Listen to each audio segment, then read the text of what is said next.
Do it.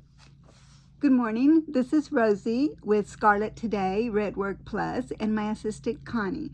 And we're going to talk to you about the string thing. So, Rosie, we have 6 different sizes of the string thing, and I am really curious on how to use it. So, one, I believe this is your original. Can you tell me how you came up with this idea and what am I supposed to do with it? Okay, yes, that's the original one. And I was working on punch needle, and my ball of cotton kept going everywhere, kept rolling around. So I decided that I needed something to put the ball cotton that would go through the hole, be magnetic to hold my needle and scissors, and portable enough to take with me and keep the ball from running. I named it the string thing because my husband thinks that all thread is string, and I'm always telling him, give me that thing over there. So that's how the name came out to be. So then that is perfect for a 10-gram ball of pearl cotton or a 5-gram ball of pearl cotton. There's the 10-gram and the 5-gram. The next size was This little one, wasn't it? Yes, that's for, you can use it for if you just binding a quilt. Take out your bobbin from your machine and pop it in there, put it through there, and since it's magnetic, you can put your needle on top as you're binding your quilt and your scissors. That was also you can use a little ball of Aldani, but for people who still use floss and the skein, that's what the skein looks like. And then what you do is you take the skein and you roll it around your fingers. There's an insert inside that shows you how to do this, and you keep flipping it. Okay. Got it.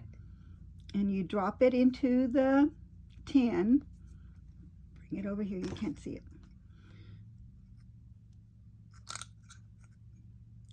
So you run it through, and if you're using 2 strands of floss, you can quickly thread 3 needles because the top is magnetic. You can put all 3 needles on top, and that way you'll be assured that you're still threading through the same grain of thread.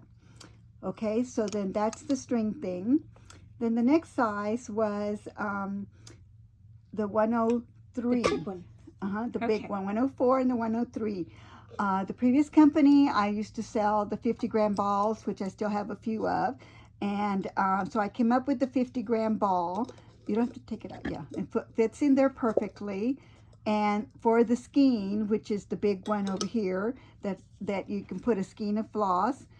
And so then someone said, oh, you know, you can drop a whole bunch of 6 little a package of the 6 of those 5-gram balls, and if you open it, so you see all 6 of them, as long as there's room to tumble, you can pull it through. Okay, put the lid back on. So when you're stitching and pulling one color at a time, your needle will hold the other threads in place, and you can just pull one at a time. Okay, so then the next one was for spools of thread. So that one is because people said, well, what about spools of thread? Or people that still use the floss on that little cardboard box. So as long as you can flip them, you can put 2 or 3 of those cardboard things in there and pull all 3 colors out at the same time.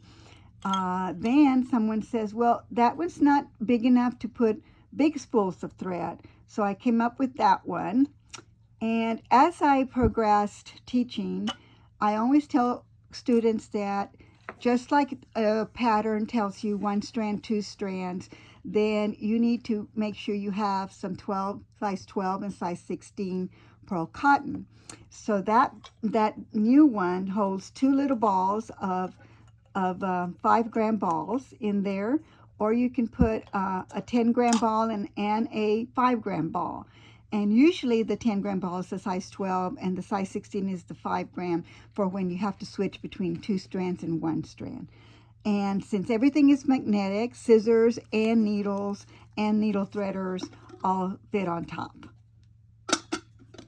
And you can also, with our scissors, you've got your scissors and your needles, and of course the needle threader, because our eyes aren't as good as they once were. Put it all together. You've got your little kit. It will fit in your string thing.